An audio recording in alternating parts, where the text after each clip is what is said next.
in life, so many things are available to us, right? There are so many experiences available. There are so many objects available in this world. There are so many people available to us. At times when we are feeling restricted, when things don't seem to be available, as they are now, when we're having to stay in and we're not allowed to see people as we usually would, we also feel restricted. But out of all the things that are available, all the experiences, all the situations, all the places, all the objects that are available to us, there is nothing that gives us joy quite like the experience of love. Whether that is receiving love from family or friends or even from a teacher, or whether it's the experience of giving love. And in fact, what our Pujya Gurudev Swami Chinmayanandaji says is that the best thing in life that we can do is give love. When we are waiting for love in life, we feel dissatisfied until we get it. And when we're waiting, we have an idea of the type of love that we want. And if we get love that appears to us to be different from what we're expecting, then it's difficult to be happy with that. You know? We want each of us, and it's different for all of us, people to express their love in a particular way, right? So you hear about the sort of love languages. Some people like gifts. Some people like time. Some people like to hear affirmations. So we all want different things. But when we are giving love, when we give ourselves the permission to give love, not to expect it, but to give freely, that brings a different type of joy. That brings a different type of experience than when we're waiting. And one thing is the love that we develop for situations or for places, sometimes for objects, or for people in this world. That love is different to love for God, what we call devotion, right? You may say that you love if you have a dog, your dog, right? You may say that you love your house. You may say that you love your car. You may say that you love your TV or stereo set. People who like cooking love their kitchen equipment, or blender or juicer, or a particular set of knives. People get very excited about such things, right? And we say, I love it. But we would never say that we are devoted to those things, right? Generally, you wouldn't say that you're devoted to your kitchen, or devoted to your TV, or devoted to your car, or devoted to your dog. Right? The connotation of devotion is something different. And how we understand it is that devotion is love, but towards something higher, towards something higher, not physically, but something bigger, something more noble, something more than what we are. So love directed towards the higher, combined with a sense of respect, of reverence, these things come together to give devotion. Devotion is said to be of the nature of the one to whom that love is directed. So if we direct our love towards that which is eternal and that which is without limitation, then our love will also be of that nature. Our love will also be eternal. Our love will also be without limitation. And if we can love people and gain joy from that, then imagine the kind of joy that we can derive from devotion, from the kind of love that has no bounds, from the kind of love that uplifts us. Devotion is something in which we can all find great joy and great solace also. But it's not just joy-giving, although that's enough, right? That's enough for us. We're not looking for anything else in life. If something makes us happy, we don't tend to ask too many questions. Somebody surprises you with something that you like or you want. You don't say, why did you do it? How did you do it? When did you think of it? You just accept it and you enjoy the surprise, right? We don't question the things that make us happy. But this devotion, as well as giving us that joy, again and again, we hear how it is the means to help us reach the highest goal of life.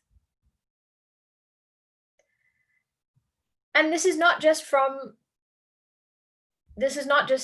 anyone's perspective.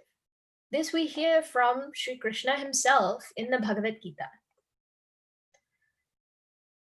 That those who seek me through devotion, they will definitely reach. He says, I am not attained by austerity, by performing many sacrifices, by a lot of yoga practices, but I am attained by devotion. His advice early on in the Bhagavad Gita, very famous piece of advice he gives.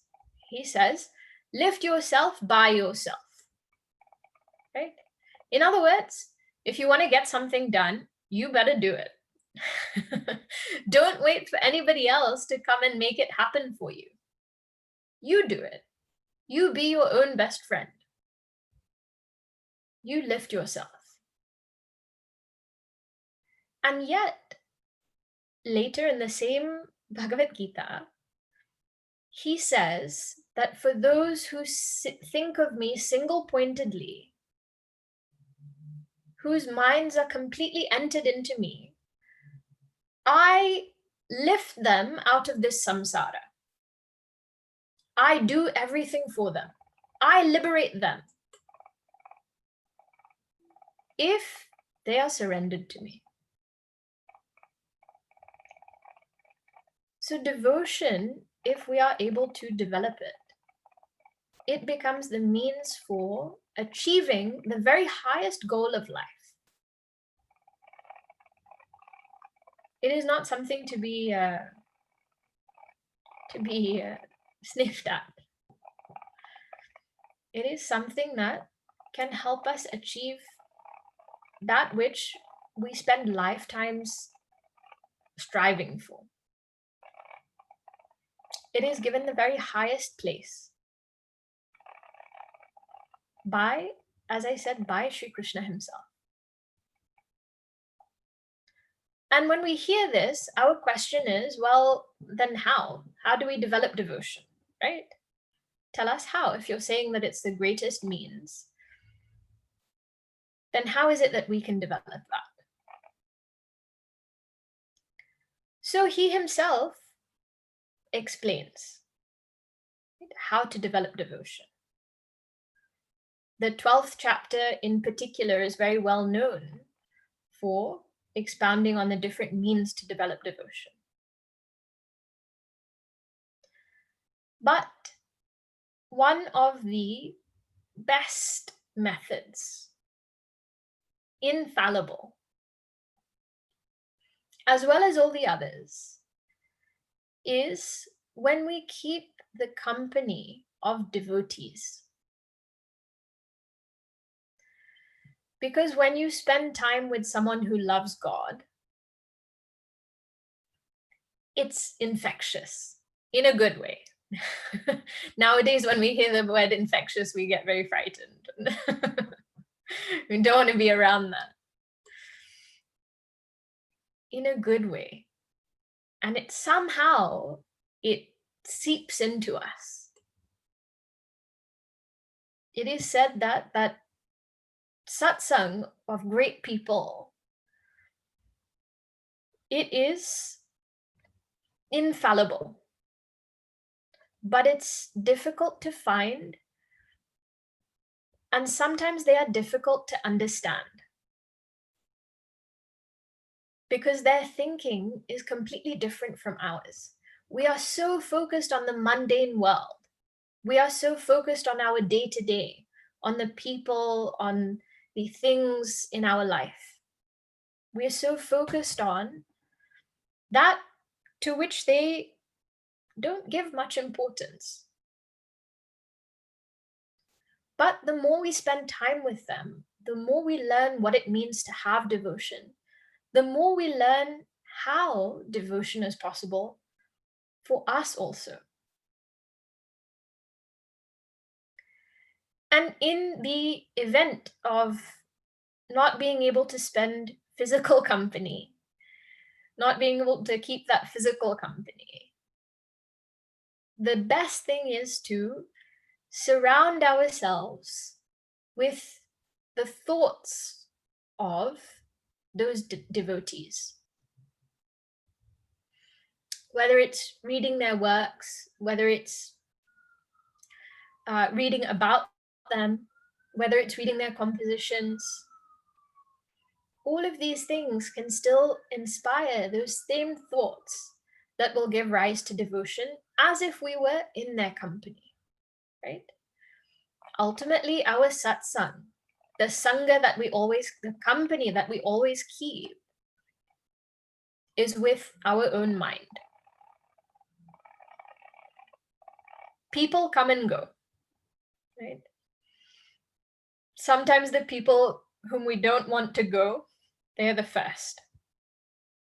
Sometimes the people who we don't want to leave, they stay. And the other way around also. But we are always in the company of our own mind. And when we have a difficult relationship with our mind, our life becomes difficult. When we understand our mind and we are comfortable with that mind, then by ourselves, with people, we have no problem.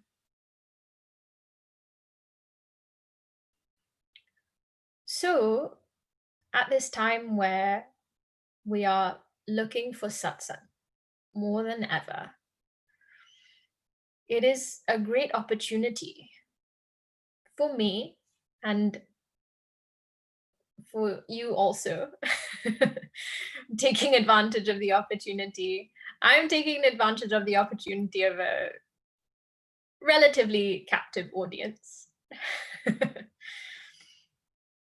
But really speaking, for this reflection, right, to just be able to think of these great devotees. So that is what we will be doing. We are looking at Bhaktacarita, the stories of devotees. And what I thought we would do is, since we have time, we have nothing but time. I thought we could look at devotees, specific devotees and saints, specifically beginning with those who are from India. And we'll be beginning with the sort of western states of Gujarat and Rajasthan. We'll get everywhere else, don't worry. If you're from the south, then don't worry, we will reach there. I don't know the route yet that we'll take. We may go around, we may go up, down. Let's see. But since I was being biased, I'm born into a Gujarati family, so I thought, let's start there. The other great thing about this sort of thinking is that we find out how rich our heritage really is. I myself have been reading about saints who I had not heard of before. And I asked family members, yeah, don't you know this? No, I didn't. So it's been a great opportunity for me as well. And I said Rajasthan also because today we are beginning with an extremely famous devotee who's not technically from Gujarat, but she is from that state, whose name will be familiar to all of you, with Mirabai. Okay. Mirabai, who was one of the most famous Krishna devotees, I think, that we have ever heard of. So what we'll do is we'll hear a little bit about her life, and then we'll do some reflection on her life. The other thing to bear in mind, especially when we're talking about figures like this, is there is a lot of debate about historically what actually happened. The tradition was completely oral at that time. So in terms of her compositions, but also in terms of her story, there is, there are apparent inconsistencies. There are different accounts of what happened and with whom. But as much as we are concerned about historical accuracy, we're also concerned, I think, more with what we can learn from her and how we can be inspired by her. So we will see the stories of others also, but we'll begin with Mirabai. Okay. So Mirabai was born in, as I said, Rajasthan. And it's said that from a very young age, she started developing this relation with Lord Krishna. And the general sort of consensus, or the story that is most commonly told, is that when she was very young, she was given a murti of Lord Krishna by a saint who was visiting. And she was given this murti and she was explained how to perform the worship. And for some reason, she was so taken by it that right from that age, 4 or 5 years old, she would sit down every day and she would do this worship. And the story goes that one day she saw a wedding procession, right, going through her town. And I'm sure it must have been very grand. You see the bride all dressed up. Maybe there are people coming on horseback. The groom was also there. There's such an air of celebration, right? Nowadays, when you see Indian weddings, nowadays we have the convoy of cars because nobody goes really speaking horseback anymore. And instead of drums and music, they'll all be the car horns is what you'll hear going through. But that time, so they must have had this procession moving through with music and all sorts of festivities. And so everybody comes to watch, right? Because it's something to see. So she also came with her mother, and she must have been explained, right? That this is the bride, this is the groom, they're getting married, etc. And so she asked her mother, whom will I get married to? Who is my groom? Who is my intended? And her mother, half serious but also half joking, said, you already have your groom. You already have him. It is Krishna. And this young Mira took her mother's word. And she began to think of Krishna as her husband. Now, at such a young age, who knows if, you can really know what a husband means. But he became her closest confidant. The person who was closest to her in her life became Krishna. And she would spend all her time doing his puja, singing his glories, singing kirtans, just absorbed in this worship. But of course, she grew older, right? And at a suitable age, at that time, at a suitable age, she was to be married. And her father arranged her marriage with the son of one of the rulers of a kingdom in Rajasthan. And she got married, all the while holding on to this idea that Lord Krishna is my husband.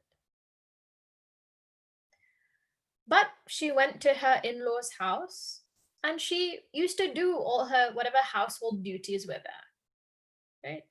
She would do whatever was required of her. But when everything was done, she would immediately go and spend time with her Krishna. This is the only thing that she was really interested in. Generally, what is said is her husband died after 5 years of marriage. And some accounts say that it was her brother-in-law. Some say that it was actually her husband. But there is consensus that she was very troubled by her in-laws' family. They gave her a lot of grief for her devotion and for her worship. None of them were very keen on it. Imagine that this young girl comes in, right? Their family deity was Durga. So they were telling her, you come to our altar, you do this worship, you have to worship Durga Devi. And here she is saying, Krishna, only Krishna for me. And especially when someone new joins the family, you expect them to make an effort. You expect them to spend some time, get to know everybody. She was not interested. And so none of them were very impressed. Her sister-in-law, definitely not impressed. Mother-in-law, not impressed. Brother-in-law didn't see why she was even there. So she was really persecuted by them. And this is something that she herself recounts in her compositions. It's something that you hear about. Once she was doing some worship, right? And they didn't really want her there.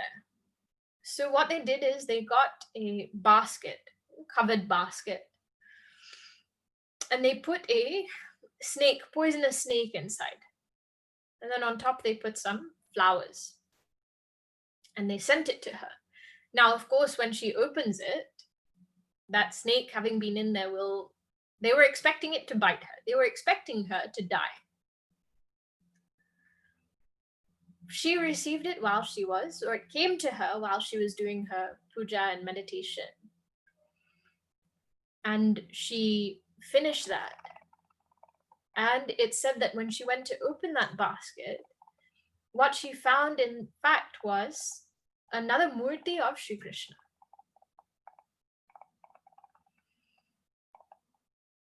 Nothing happened. There is another very famous story, right, that is recounted you hear in many of her bhajans, that she was sent a glass of poison. She maybe knew it was poison. Everyone else definitely knew it was poison. And they brought it to her and they're expecting her to drink. Now, knowing that somebody is trying to harm you, knowing that somebody wants to hurt you, not just hurt you, wants to end your life, how would we react? Just think. What would our reaction be? Somebody gives you something to eat or drink and says, it's poisoned, but I want you to eat it anyway. She had no hesitation. She drank it, and very famously it said that nothing happened. Constantly, in everything that she was doing, her remembrance was Bhagwan. And during this time, when she was with her family also, all her time went into also meeting other great saints and devotees. Right? Very famously, she also says that I am spending time with all these sadhus. I'm losing all taste for the world. When we get a taste for satsang, and when we want more, and when we make the choice for satsang instead of watching TV or going out or doing something, then we know that something is going right. We are doing something right. She, despite all of this hostility that she was facing, continued to offer her worship, continued to just be in satsang. There is a story that, she was very well aware that nobody really wanted her there. There is a story that she wrote a letter to Tulsi Das Ji, right, the composer of the Ramcharitmanas. And he wrote back to her. But maybe we'll see that when we see Tulsi Das Ji's story. No, she said, what do I do? I'm surrounded by these people and they are not allowing me to express my devotion, to practice my devotion. We also sometimes feel like this, right? Sometimes people feel that, in my family, I'm the only one who attends satsang. I'm the only one who does this kind of worship. Nobody else is interested. And when I tell them you should come, they all say, you need it, you go. We're all fine.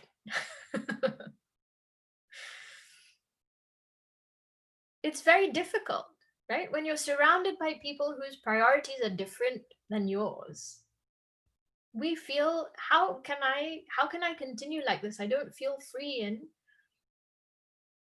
in the way that I want to think, in the priorities that I want to have. So she wrote to Tulsidas Ji and she said, what should I do? And he wrote back and he said that relatives are not relatives if they are not devoted to God. However dear they may be to you, if they are stopping you from developing that devotion, from practicing devotion, he said to her, you leave them.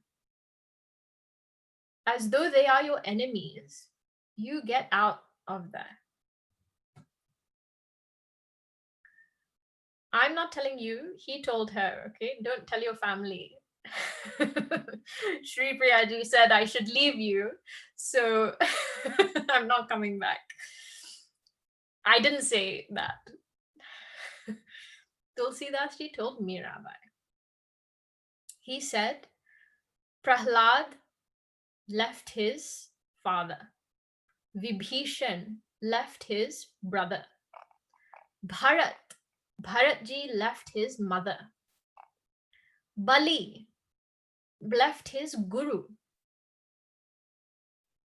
All for the sake of Bhagwan, because they wanted devotion, because they wanted to be with God, and those people were becoming an obstacle to that quest. So it's said that she left. And different accounts say that she went to Vrindavan or she went to Dwaraka. And in one of these places, she met a very famous, very well-known teacher at that time. And she wanted to meet him, so she must have approached whoever was, around him. And he said, I don't meet with women. They had, these kinds of attitudes. So he said, I don't meet with women. And her reply, very well known, is, in Vrindavan, everyone is a gopi. We are all women. And there is only one man, and that is Krishna. Today we see that another man has come there. And he felt very embarrassed. I'm very sorry. Please bring her to meet me. I didn't mean to say that I am like Krishna. It's said that when she was with her in-laws, her brother-in-law, he told her to go, and he told her to, in fact, he told her to drown herself. And she went to the river. And of course, being Mira, on her lips were only the names of the Lord. And it's said that she threw herself in the river. And again, nothing happened. And it said that she heard Bhagwan saying, now you have given everything up. Now you are mine. You have no one. So now you just be mine. And she went and she spent her days in Dwarka. And finally it said she gave up her body. There's a story that her physical form actually merged with the murti, with the form of Sri Krishna in one temple. Differently, it said that she was in that absorbed state of mind, just thinking of the Lord, and she gave up her body.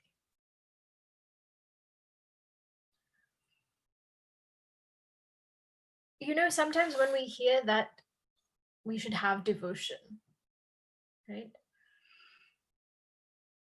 Even when we try and practice, we find that it's not something that necessarily comes easily, right?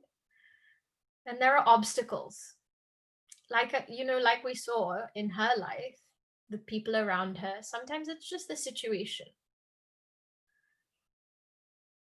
What we find was when we listen to stories of these saints and devotees, we compare the difficulties that we face with the difficulties that they faced. And if they are able to not only maintain the devotion, but to intensify that devotion and to let it grow, then we look at our lives and we realize that we also can continue. There is nothing that is insurmountable. There is nothing that is so much and so serious and so difficult as to make us give up that devotion compared to what they faced. We see so many things in Mirabai's life. The first thing we see in devotion, it's said, what is very important is to have a relationship with God. Right? So in the Narad Bhakti Sutra, we find different descriptions. It is said that you can have the relationship of parent and child, right?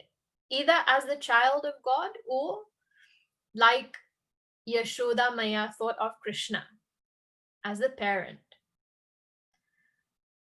as a servant of God, right? Like Hanuman with Bhagwan Rama, as a friend, like Uddhavji with Sri Krishna, or like Arjuna. There are so many different relationships. And one relationship is that of the beloved, but is said to be the most difficult relationship. And this we see perfectly in Mirabai. She understood that Bhagwan is my husband. And that one relationship, she never let go. We sometimes feel that God is like a parent, but the kind of parent who we expect to give us what we want whenever we ask for it. Bhagwan, I want something, please give. Sometimes we want God to be our friend. Sometimes we feel, okay, God, I'm your servant. But as with any relationship, when we know what it is, when it's clearly defined, we can give ourselves to that fully. And that's what she did. She said, Bhagwan is my husband. But it's not enough to just say, this person is my husband, right? It's all very well, for example, to get married and then to never see each other again, never have anything to do with each other. We're married, but on paper, that's it. Or friends, right? You would say, this person is my best friend. When was the last time you spoke to them? Now that you mention it, I don't really remember. When is their birthday? Could be May, could be November, not sure. Is that person your best friend? No, right? So it's not just about saying that this is the relationship. What she did was she spent time, she invested in that relationship. She gave that time. Whether it is in doing puja, in kirtan, also in spending time with other devotees. Relationships demand time. And not just, I'll see you when I see everybody else also. One-on-one time. So with God also, one-on-one time. And we see that this is what she did. And even if it's not the practice of puja, even if it is just the practice of taking the name of the Lord, right? There is one very famous composition, which I'm sure everybody knows, where she says, Payo ji mene Rama ratana dhana payo. I have found this wealth of Sri Rama. And what is that wealth? It is his name, right? That when I spend it, it doesn't become less, it becomes more. No thief can take it away. This is one of the greatest wealths that we can acquire in our life. If we can just take the name of Bhagwan, that is something that stays with us and helps us to also build that relationship. So this is the first thing. The other thing that we see is what is called, and we see this in, for example, the Bhagavad Gita, we see it in so many other places. There is emphasis on what is called Ananya Bhakti. When we have devotion, it is Ananya. This is now a very popular name also for girls, Ananya. Anya means other. Ananya means not other. This sounds very strange. Not other devotion. What does that mean? One, it means that the one to whom we are devoted is the only one. We are not devoted to anything else. Right? Because sometimes what happens is I have a bit of devotion here, but I also have devotion in so many other things. My devotion is, I'm very generous with my devotion. It's spread in lots of different places. Ananya Bhakti, towards one. And this we see in Mirabai. Her devotion was so single-pointed.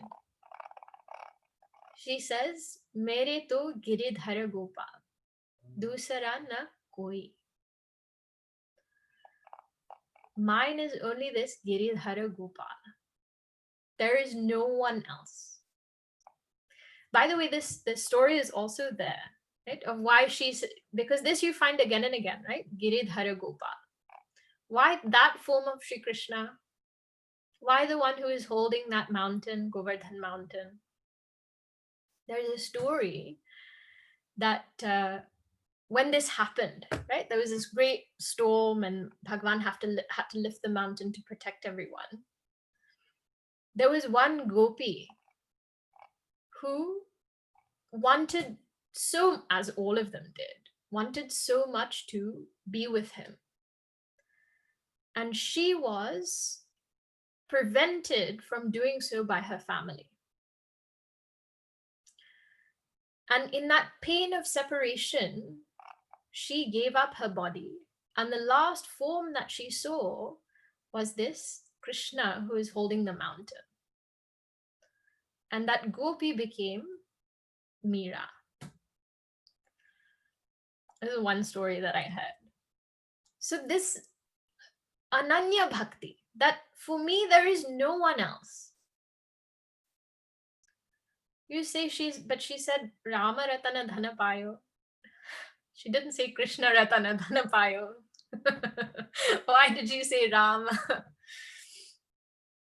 For her, Rama is also Krishna. Everyone is nothing but Krishna. There is another story that just comes to mind now, that Hanumanji is said to be a Chiranjeevi, right? Which means he lives forever. There is a story that Hanumanji had come to Dwaraka. And you know, the thing that Hanumanji always wants is to serve Bhagwan, but also to see Bhagwan. So Shri Krishna heard that Hanumanji is coming.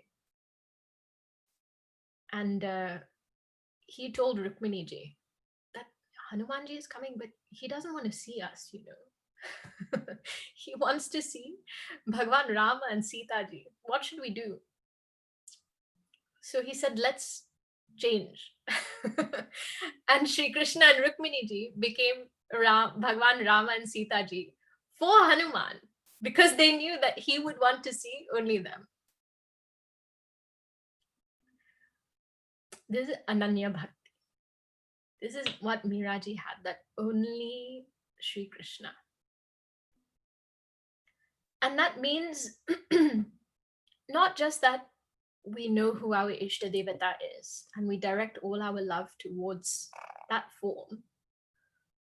It's not with the understanding that all forms are different, right? It's with the understanding that this representation of the divine, of the supreme, is the one for me. There is no conflict between this and the others. But it also means that in my life, this one is supreme. That I have one important relationship.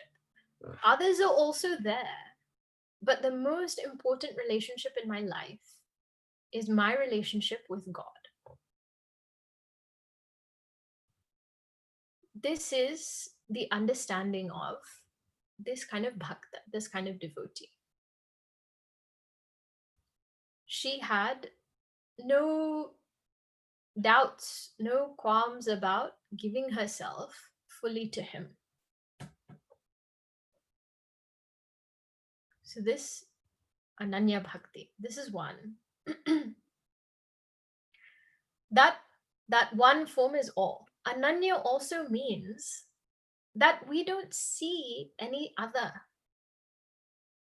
What happens sometimes is, you know, when we're trying to, or when we're in the process of developing devotion, we connect to God in the temple or at our altar at home. But when we get up from our altar or when we leave the temple, suddenly we go back to, it's me against the world, or some variation on this mindset. And we are unable to recognize the divinity around us. Ananya Bhakti means that we recognize that this entire world, this entire creation, and everything in it, and everyone in it, no exceptions, not everyone except that person whom I don't really like, who once spoke to me rudely. Everyone is a manifestation of the divine. Everything is a manifestation of the divine. It doesn't matter if I don't see good things in that person, because it's not a matter of opinion. It is the truth that we have all come from the same source, and our source is divinity.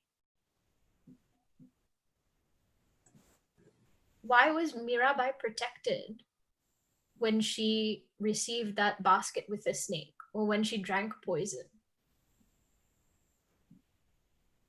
Because her knowledge was that everything is God, and everything that comes to me is coming from God. And everything that I offer is being offered to God. Therefore, everything is received with the utmost love and gratitude and acceptance. And everything is offered with utmost dedication. Otherwise, it will be difficult for us to protect ourselves in this world. Without this vision of the divine. The Upanishads tell us the same thing. When it is said, Isha Vasyamidam Sarvam, cover this whole world with a vision of the divine. And by that, protect yourself. Because that is protection. Otherwise, we are exposing ourselves to sorrow. So this is what we see in her, this complete surrender, this complete devotion. And she, as a role model, is someone who, when we are going through difficulties in life and we feel that people around us are against us and they are hurting us and we don't have anywhere to turn, Mirabai and her life shows us that even in such circumstances, we can maintain that devotion. Devotion can grow. If we can use challenges as an opportunity to connect to God, we have done the best possible thing.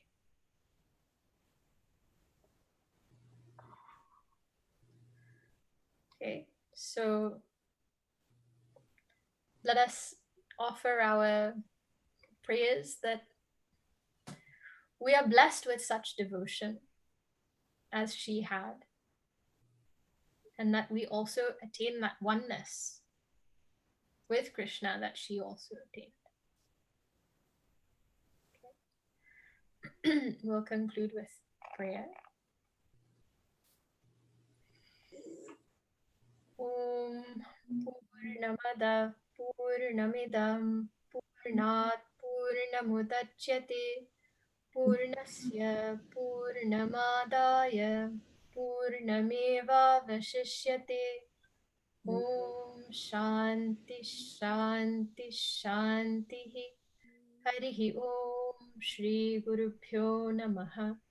Harihi Om.